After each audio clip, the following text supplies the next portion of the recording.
לוליין שהולך באיכות דק בין שתי בניינים בגובה של 100 קומות.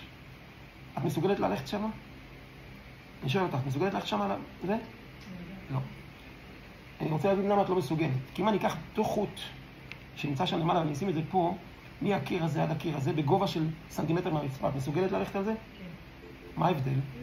כי הגובה... מה ההבדל? זה סנטימטר מהרצפה. אם אין שום רצפה, לא יקרה לו כלום. היא פה לרצפה, לא יקרה משהו, היא לא מפחדת. יופי.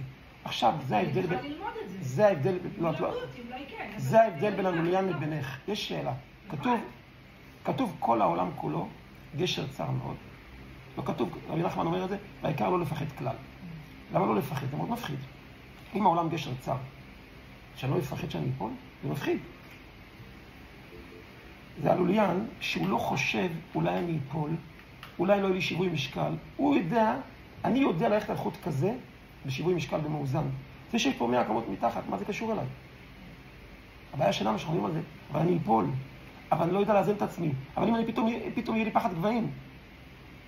וזה המחשבות המחלישות שלנו, שגורמות לנו ליפול כל הזמן. כי אני לא יודעת לבקש 1,000,000 שקל מבן אדם. כי אני לא מצליחה להתקמות זאת שיושבת לידי. לה יש פה טוב, לה יש לידים טובים, לה יש פוקס שמישהו בדיוק נתן לה סכום גבוה. וכל האלה זה מפליט לנו לעלות על הגשר הצר, על החוט הדק. אנחנו כן יכולות ללכת שם. רק מה? הפחד, מה יקרה, לא יהיה לי אבא לילדים שלי אם אני אלך שם. וזהו, גורם שאני כבר לא יכול ללכת שם. היה פעם לוליין אחד שעלה עם הבת שלו, בת 10, בעגלה על חוט כזה, והלך איתה ככה. והבת חייכה, היא לא פחדה. אמרו לה, איך את לא פוחדת? זה אבא שלי שלוקח אותי, אני סומכת עליו. ככה הקדוש ברוך הוא איתנו. הוא איתנו בגשר צר פה בעולם הזה. ממש לא לפחד. מה יש לך לפחד שאת מייצגת אותו? כשאת מדברת בשמו בטלפון. לפעמים הוא מתבייש עכשיו ומייצגים אותו. מדברים כזה בנפיחות קומה, ברפיסות קומה. לא. אני מדברת בשם עם ישראל.